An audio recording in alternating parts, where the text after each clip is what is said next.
Well, I'm Nowa Crosby, and I have a business called Randolin Music, which is I build and repair string instruments, and it's a store, was a downtown Burlington.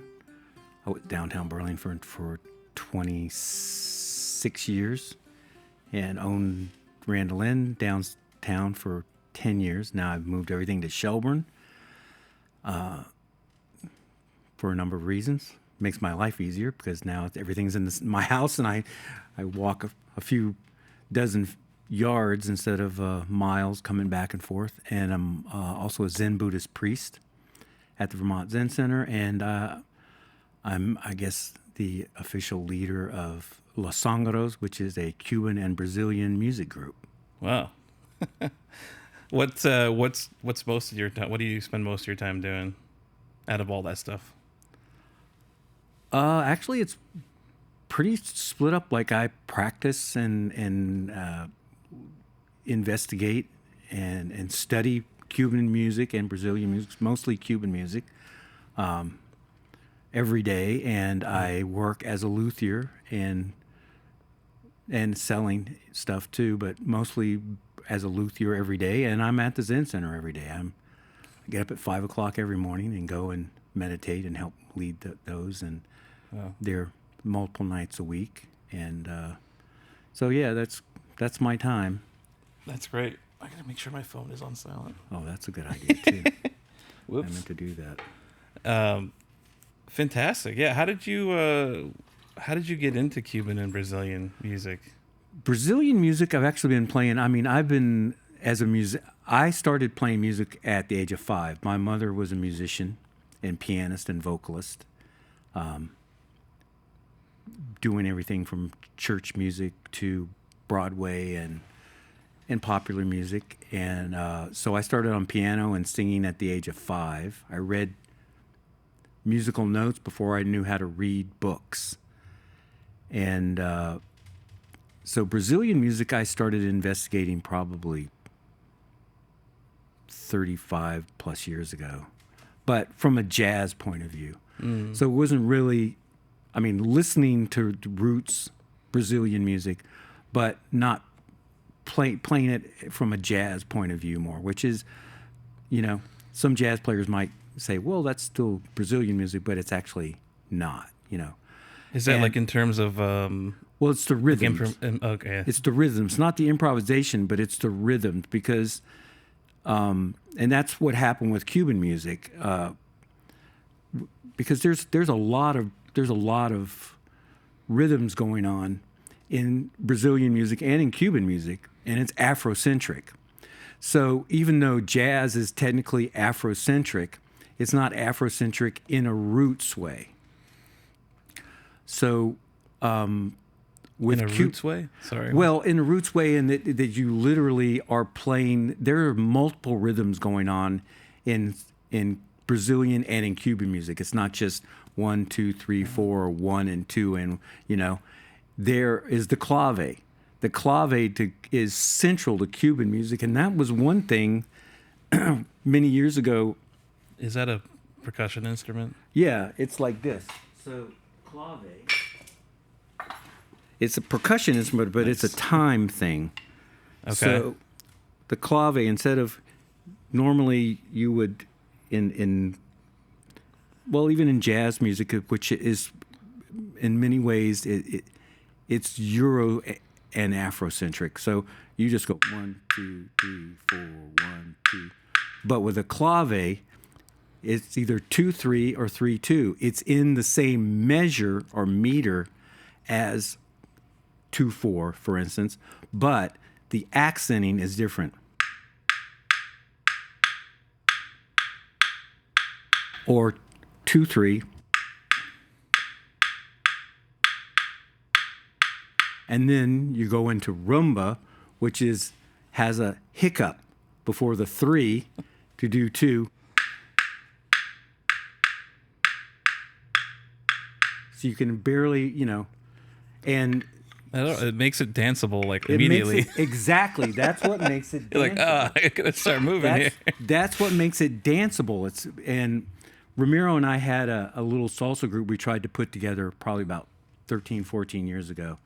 And it was fun, but it was a disaster on some levels. For instance, the bass player didn't understand what the clave was, and we didn't understand the clave. And when we did, we went and started taking classes with a friend of mine here in town, Stuart Payton, which he does a lot of African, and also he's the head of the originator of Burlington Taiko.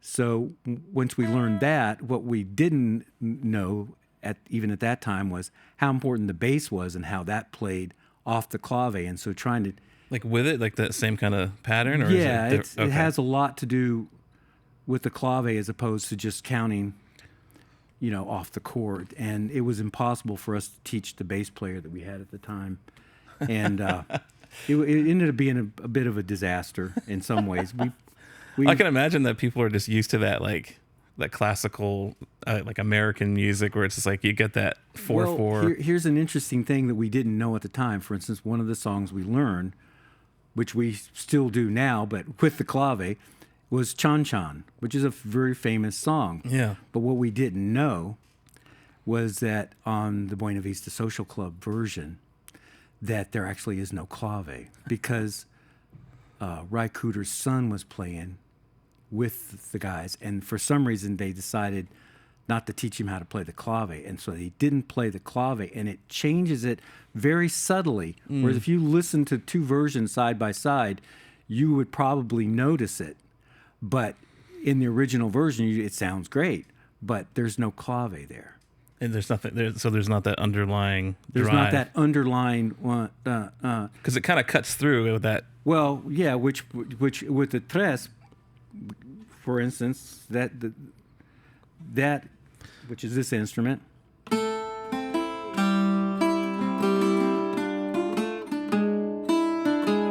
that is the clave, and that's the tres is actually a Cuban. It originated and was invented in Cuba in the late 1800s as a nationalistic instrument. But it has a very specific job, and that was one of the things that we didn't know. I also play Puerto Rican cuatro, which is a little more Eurocentric, both in shape and in stuff. Interesting. And so we weren't focused on the clave in the same way originally. And so how we got into Cuban music was during the pandemic, which wasn't that long ago in some ways. For some of us, that time passes for quickly as you get older. A Cuban refugee came into my store downtown in the summer of 2020, and I thought he was very dark, and I thought he was one of the African refugees from the North End, because he came in, he was accented, but he asked me in English he wanted to buy a guitar. And there was a problem with the card he had, and he had to go get cash, and came back. But then he didn't know he wanted a case, but he didn't know the word for case. So he started speaking Spanish, and I speak Spanish. Yeah. Lived in Spain, and I go back and forth between Costa Rica and stuff. And so I started to speak to him in Spanish, and so we locked in as friends because he didn't know anybody else, and there aren't that many people, relatively speaking, that speak Spanish here in Burlington, in this area. So found out that he was an amazing musician. Wow. An incredible arranger. He arranged for 20-piece bands. And Whoa. his whole family was musicians. His father was a musician. He was probably generations of musicians, and from Cuba. And so therefore this mentor, it's like just appeared and started teaching us about real Cuban music and about the interior parts of it. And then eventually he left because it was just too difficult for him. So we started doing Zoom stuff, and then he encouraged me because I wanted to learn go down to the roots of Cuban music, because I've played a lot of American and European roots music. I studied and played Irish music for years, and American bluegrass and traditional music and country music and everything. You always started from the roots up, and like where it came from and where it started. Yeah. So with Cuban music, I mean, where did the African part of it, but then where the string and what was its evolution. And I stumbled on changui, which is it's the very roots of son and modern Cuban music. Oh. And I tried playing it on the Puerto Rican cuatro, and it has 10 strings. The tres has 3 pairs of double strings, so it has 6 strings, but only 3, and there's a whole physical thing to it too. Kind of like a 12-string guitar, but less strings. Well, yeah, but it's tuned differently. Also, oh, it is. Okay. It's tuned. It's actually tuned in the same pattern, more or less, as modern ukuleles or modern cuatros, which have 4 notes, and that's a very common tuning throughout all of Latin America and in Spain. So he eventually, after some months of struggling trying to play changui on the cuatro, he convinced me to move to the tres. So I had to first convert one because I didn't have one. So fortunately, being a luthier, I could change a small guitar into a tres, and then went on that whole journey, which after about 3 or 4 conversions, got to the right size and stuff that felt good for me. And but then there was the thing of actually learning to play it, because you can learn a certain amount like off of YouTube and stuff, but you don't get the interaction, you don't. So through a friend of Ramiro's, who was the singer and percussionist in the Los Sóngoros, found a Cuban tres player in New Jersey. So we started doing Zoom and FaceTime lessons. Oh, cool. Which was the best you could do, especially because it was still, that was 2021, and we were moving around and stuff. But it was also, he's in New Jersey, I'm in Vermont. And, so is it mostly like rhythm on that? Do you play chords on it? No, it's actually not. So okay. You never strum the tres like you do a guitar.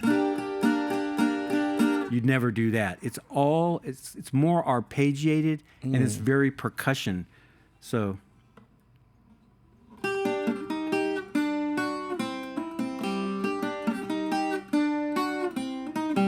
or with chan-chan.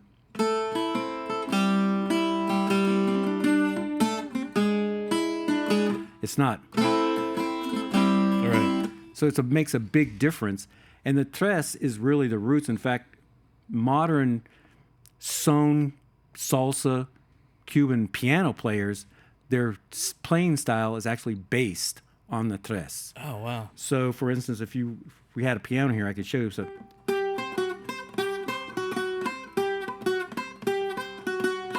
if you play that on the piano, it sounds different. But how it's percussive. It's also, there's a picking style. Like if you can see, there's a space. There's this huge space between the strings, and that's part of the reason why, because there's this big picking space. And oh yeah, between for me, it was interesting because I had played my other instruments, or violin, mandolin, and I played guitar. So I was very conscious of the right hand picking part of single notes with the tres. What was interesting, though, was how compatible it was. And actually, studying with Uniel, who's my tres teacher, I was learning not only tres, but I was also learning more about Cuban music. And it actually greatly improved my mandolin playing. Because what I learned by accident too was, because sometimes you'll hear Cuban music and you'll think, what is that instrument in the background? Because it's because you have to double notes, and I thought it often was a mandolin. I'm like, so I don't see a mandolin, and there's other instruments. There's the laúd, which is a Spanish instrument, which is very common in Cuba also. And that can sound, but that tends to sound more like a 12-string guitar. It actually is tuned like a 12-string guitar and smaller. So the thing is, the tres is actually tuned in the same tonal range as a mandolin. G being the first string on the tres and on the mandolin, but then it's C, so it's a note lower than the mandolin, and then E, which is actually only a third or 3 notes up from the C. So it's basically the same tonal range as the first 2 strings of a mandolin.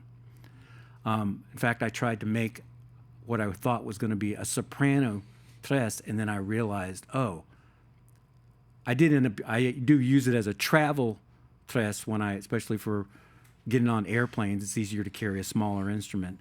But I realized that it was impossible because I couldn't make it any higher. So it's been an interesting journey and one. And then so this group kind of evolved at Los Sóngoros, for instance, as just something to learn Cuban music with. And then Dwight got interested and Clarence got interested, and then we needed a guitar player, and then literally on the last day of closing the store downtown, Lucio showed up and walked in looking for a case for his guitar. And he's Brazilian, and he's here as a PhD student, him and his wife. And so he came all the way out to Shelburne to get that case. He didn't have a car yet, took his bike, got on a bus, went all the way out to Shelburne and found my house, because with GPS you can find anything anymore. And so I said, well, what do you do? And so we had this conversation, and then eventually once he got a car, he started coming out, and this group evolved into basically learning Cuban music, and then with Lucio, Brazilian music. We could actually learn real Brazilian music. We could play samba as samba, not as jazz samba or as bossa nova. Was he here in the last show? Yeah, he's the guitar player. Okay, and was he sitting on the? Yeah. Yeah, he's got a good voice too, I thought. Yeah, he's got a good voice. Everybody sings. The only person that doesn't sing in this group is Clarence, and I don't know why. He doesn't want to. He's got enough to do, I guess. Yeah. But everybody sings, because that's a really important part of Cuban music too, is big choruses. There's individual singers, but there's lots of duets, and there's a lot of singing. And the more voices and the bigger, the better. So, but Lucio plays 7-string Brazilian guitar. So there's this big bass thing, which that's kind of he's learned to cover the bass part, because we really it's bass players around here that understand Cuban music and how to play are very few. I remember that he was playing bass on his guitar. He's a lot of times because I'm always playing the tumbao, which tumbao means the groove, or sets the kind of the basic rhythm of what's going on. Is there a traditional Brazilian or Cuban bass, or they do an upright? They use uprights. Yeah. That's traditional. In Brazilian music, they use often in a lot of groups, there's a 7-string and a 6-string. And quite the majority. And of course, there's also other instruments. There's also in Brazilian music, there's cavaquinhos, which are basically single-string mandolins in a way. They're slightly tuned different. And there is mandolin in a lot. They call it bandolim. It's a slightly different name. But essentially, it's a mandolin. And when you're saying that you like to look into the history and the origins of this stuff, how far back can you go with the Cuban music? Where is that coming from? Well, it comes from Africa. It's a combination of African. Oh yeah, you said that. it's Afrocentric, but at the same time, there is a lot of European music. Yeah. And there is a lot of Spanish influence, and in fact, if you go back, so if you trace it back into Spain, but there's also the Gitano, or what we call sometimes gypsy influence, and the Arabic influence. A lot of the singing is very Arabic influence. Wow. In fact, our teacher and our mentor, as for the group as a whole, is Carlos Placeres, and he emphasized that a lot. In fact, he'll be coming to play with us in January here at the Venetian, and you'll see how things change with him, because you said that. His singing is he's a combination of